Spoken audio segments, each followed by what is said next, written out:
उमेदवारी जाहीर झाल्यापासून प्रभाग क्रमांक 9 सातत्याने चर्चेत येत आहेत. अमोल बालवडकर यांची उमेदवारी नाकारली आणि त्याच्यानंतर लहू बालवडकरांना उमेदवारी दिली. त्यानंतर अमोल बालवडकर यांनी अजित पवारांकडे प्रवेश घेतला. ते उमेदवारी लढवत आहेत, निवडणूक लढवत आहेत आणि सातत्यानं भाजपच्या नेत्यांवर, वरिष्ठ नेते असू देत किंवा स्थानिक लेवलचे नेते असू देत, त्यांच्यावर आरोप प्रत्यारोप करतायत आणि त्यांना सडेतोड उत्तर देण्यासाठी माझ्यासोबत लहू बालवडकर आहेत, जे भाजपचे अधिकृत उमेदवार आहे. प्रभाग क्रमांक 9चे आरोप प्रत्यारोप होत आहेत तुमच्याकडे. विकासाच्या मुद्द्यावर तुम्हाला लढायचं आहे, मात्र आरोपांच्या फेऱ्या सातत्यानं चालू आहे अमोल बालवडकरांकडून. तीच परिस्थिती चालू आहे आता.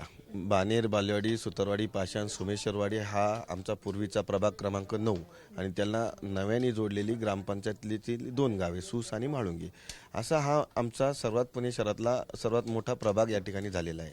1,56,000च्या आसपास मतदार आत्ता त्या ठिकाणी आहे. आणि पक्षामध्ये आज पाहिलं तुम्ही की बरेचसे इच्छुक होते. इच्छुकांमध्ये मीही होतो, तेही होते, ते माझे नगरसेवक होते. 2017मध्ये त्यांना पक्षाने संधी दिली होती. 2017 ते 2022 ते त्या ठिकाणचे नगरसेवक होते. त्यानंतर त्यांना पक्षाने बऱ्याचशा संधी दिल्या, त्यामध्ये त्यांनी कामं केली. पण यानंतर पक्षातल्या जे नियम असतील किंवा पक्षातले जे बाकीच्या सगळ्या गोष्टी असतील, यामध्ये कार्यकर्त्यांना संधी जास्त दिली जाते. आता विकासाच्या मुद्द्यावर म्हणायचं तर आज 2000 त्यांची सीट का नाकारली असावी भाजपने? आता काय केलं त्यांनी? म्हणजे विधानसभेच्या वेळेस आपण बघितलंच होतं की त्यांनी चंद्रकांत पाटलांना सीट न देता मला सीट द्यावी, मी आमदार होणार असं सांगितलं होतं. त्याच्यानंतर त्यांची मनधरणी करण्यात आली होती भाजपकडनं आणि त्याच्यानंतर चंद्रकांत पाटील तिथे आमदार झालेले. तेव्हा सगळं सावरून नेलं सगळं भाजपने. यावेळेस भाजपला सावरता नाही आलं आणि त्यांनी आक्रमक भूमिका घेतली. पक्षाच्या चौकटीत राहिलेल्या कार्यकर्त्यांना नेहमीच कुठं ना कुठेतरी चांगली संधी मिळते. त्याची भरपूर उदाहरणं आपल्या पुणे शहरामध्ये आहे, महाराष्ट्रामध्ये देखील आहे. पण आता पक्षाच्या चौकटीत जर ते राहिले असते तर त्यांना नक्कीच पुन्हा संधी मिळाली असती. पण आत्ता पण माहितीनुसार ते दुसरीकडे पण चाचपणी करत होते की मी जर निवडणूक लागायच्या आधीपासून निवडणूक लागायच्या आधीपासूनच त्यांची दुसरीकडे चाचपणी चालू होती की मला जर डावललं गेलं, माझं जर काही गोष्टीमध्ये तिकीट मिळालं नाही तर मी आधीपासून भीती होती डावलतील पक्ष आपल्याला म्हणून. हा, माहितीनुसार तर ते पवार गटांकडे गेले होते, शरदचंद्रजी पवार गटाकडे गेले होते, उद्धव ठाकरे गटांकडे गेले होते. नंतर त्यांना राष्ट्रवादीमध्ये त्यांना वाटलं होतं की इकडं ऑलरेडीचे माझे नगरसेवक इकडं आहेत, तिथं आपल्याला जागा मिळणार नाही, म्हणून ते त्या ठिकाणी गेले नव्हते. पण ऐन टायमिंगला त्यांना अजित पवार गटातनं उमेदवारी मिळाली. पण त्याही ठिकाणी निष्ठावंत अजितदादा पवार गटाचे जे माजी नगरसेवक होते, प्रमोद निमन, माजी नगरसेवक होत्या सुषमा निमन आणि तिथं एक पदाधिकारी होते राष्ट्रवादी काँग्रेसच्या त्या विधातेत, यांनाही डावललं ना अजितदादांनी. या सर्वांना प्रमोद निमन सारखा मुख्य दावेदार तिथलं डावलला, त्याच्यावरती अन्याय झाला आणि त्याला तिथं राष्ट्रवादीचं तिकीट दिलं नाही. आज ते अपक्ष उभे राहिले. त्यांच्यावर पण अन्याय झाला. राष्ट्रवादी मोठा अन्याय झाला की त्या सुतारवाडी, पाषाण, सोमेश्वरवाडी भागामध्ये राष्ट्रवादीची मुहूर्त मेढ प्रमोद निमन यांनी रवली होती. पहिले नगरसेवक त्या भागातले ते माझे नगरसेवक होते. त्यांनी आतापर्यंतची कामं केली नाहीत असं तुमचं म्हणणं आहे. अनेक नागरिक असं म्हणतात, असं तुम्हीच सांगतायत. काय का नाही कामं केली त्यांनी? प्रभाग क्रमांक 9 मध्ये 2015-16 मध्ये कितीतरी प्रकल्प आलेले आहेत की त्यामध्ये एक लर्निंग स्कूल सारखा चांगला शाळा त्या ठिकाणी बांधून पडलेली आहे. 200 बेडचं हॉस्पिटल बांधून पडलेलं आहे बानेरमध्ये. त्यानंतर बऱ्याचशा मिसिंग लेन त्या लेन पूर्ण झालेले नाही, म्हणजे ते रोड पूर्ण झालेले नाही आहेत. त्यानंतर प्लेग्राऊंडचं आरक्षण असलेली 7 एकर जागा आत्ता महापालिकेच्या ताब्यामध्ये आहे. जवळजवळ 70-80% जागा ताब्यामध्ये आहे. बाकीची 15-20% का 30% जागा राहायची. पण आलेली ताब्यात जागा तीही अजूनपर्यंत तिथं काही डेव्हलपमेंट केलेली नाही आहे. तुमचा आरोप आहे की अमोल बालवडकरांनी हुकुमशाही केली. अमोल बालवडकरांनी अनेकांना सांगितलं की मला हेच पाहिजे, मला तेच पाहिजे. त्यांनी पक्षाकडे हट्ट धरला असं तुमचं म्हणणं आहे. 2024 मध्ये जेव्हा विधानसभा होणार होत्या त्यावेळेस त्यांनी इच्छुक दाखवलं. इच्छुक काय कोणी होऊ शकतं, काय तो सर्वांना अधिकार आहे की मला निवडणूक लढायची, तर लढू पण शकतात. पण त्यावेळेस त्यांनी जे केलं की शरद पवार गटाकडे गेले असतील किंवा ठाकरे गटामध्ये प्रवेश करून ठाकरे गटाची उमेदवारी घ्यायची असेल, त्या सगळे प्रयत्न त्यांनी केले आणि ते उघड केले. त्यानंतर आमचे नेते चंद्रकांतदादा पाटील असतील किंवा भारतीय जनता पार्टी असन किंवा मुरलीधरांना मोहोळ असतील, यांच्यावरती त्यांनी झरी टीका केली. त्यानंतर पुन्हा त्यांनी सांगितलं की मी पक्षाचं काम करतो, दादांचं काम करतो, पण तुम्ही माझ्या घरी यायचं. हां, घरी यायचं, माझ्याकडे चहा कॉफी घ्यायची, नाश्ता करायचा आणि मग मी तुमचं काम करायला. वरिष्ठ नेत्यांना सांगायचं. हो, वरिष्ठ नेता बावनकुळे साहेब त्यावेळेचे महाराष्ट्राचे अध्यक्ष होते. राजेशजी पांडे तिथं गेले होते की तुम्ही आता ते सोडा, तिकीट डिक्लेअर झालेलं आहे, उमेदवारी डिक्लेअर झालेली आहे, तुम्ही पक्षाच्या कामामध्ये सहभागी व्हा.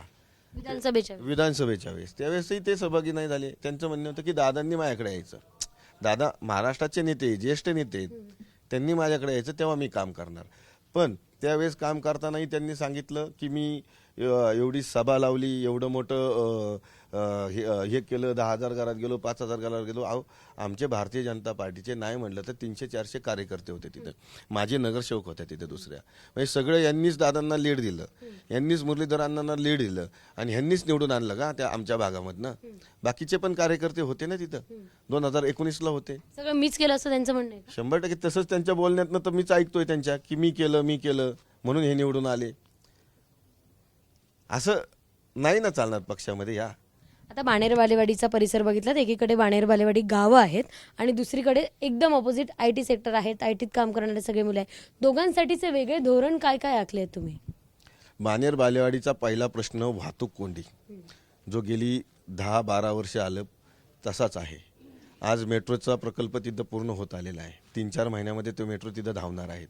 त्या माध्यमातून आणि आमच्या आत्ताच्या धोरणामध्ये आहे की मेट्रोच्या ब्रिजच्या खालचा जो रोड, मेन रोड आहे, तो पहिला चांगला डेव्हलप करायचा. तिथल्या स्ट्रॉ वॉटर लाईन बदलायच्या, तिथल्या ड्रेनेज लाईन बदलायच्या. ह्यांचा जो आता नागरी वस्ती वाढत चाललेली आहे, स्ट्रॉ वॉटर असेल किंवा ड्रेनेज लाईन आहेत, छोट्या पडत चाललेल्या आहे. त्यामुळे तिथं बाकीच्याही गोष्टी होतात. त्यानंतर मिसिंग लेन, दादांच्या माध्यमातून सगळ्या मिसिंग लेनची कामं पूर्ण झालेली आहेत. फंड आलेला आहे त्याला, आता मिसिंग लेन पूर्ण होत आहे. म्हणजे हे गुदमरलेली जी बाणेर बालेवाडी आहे ती 10-12 वर्ष आली, ते आता पूर्णपणे वाहतूक मुक्त होणार आहे.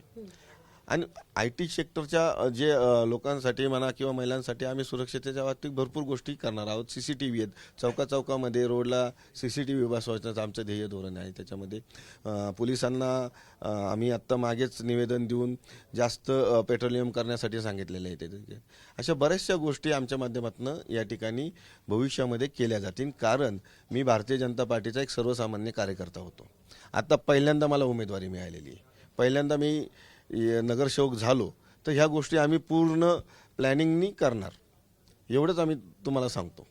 शेवटचा प्रश्न, आता अमोल बालवडकर आहे, ते जेवढ्या सभा होत आहेत तेवढ्या तुमच्यावर तर टीका करते, तुमच्या वरिष्ठांवर देखील टीका करतायत. त्यांना शेवटचा काय इशारा द्याल? नाही, आता जर ते जर मागच्या गोष्टी सांगून जर ह्या अशा टीका टिप्पणी करीत असन आमच्या पक्षावरती, आमच्या नेत्यांवरती, तर आम्हालाही त्यांच्या गोष्टींवरती टीका करावी लागेल. आणि ज्या गोष्टी आम्हाला सांगायच्या नाहीत किंवा ज्या केल्यात, ज्या गोष्टी घडल्यात, त्या गोष्टी आम्हाला तुमच्या समोर येऊन सांगावं लागेल. एवढंच मी सांगतो की आमच्याकडे पण दाखवण्यासारखं, सांगण्यासारखं अनेक गोष्टी आहेत ह्या 10-12 वर्षातल्या, की आंदोलन आहे, भकासनामा आहे, परिवर्तन यात्रा आहे.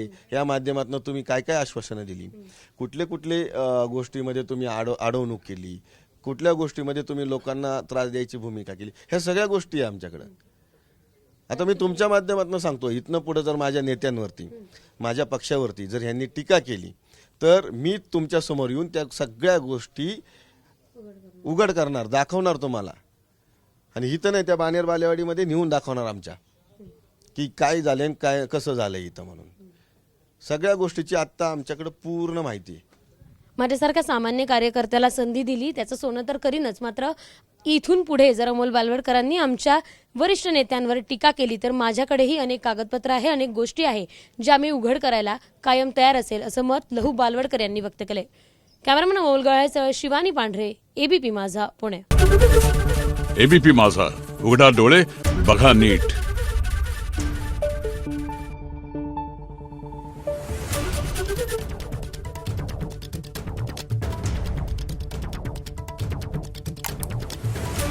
Thank you.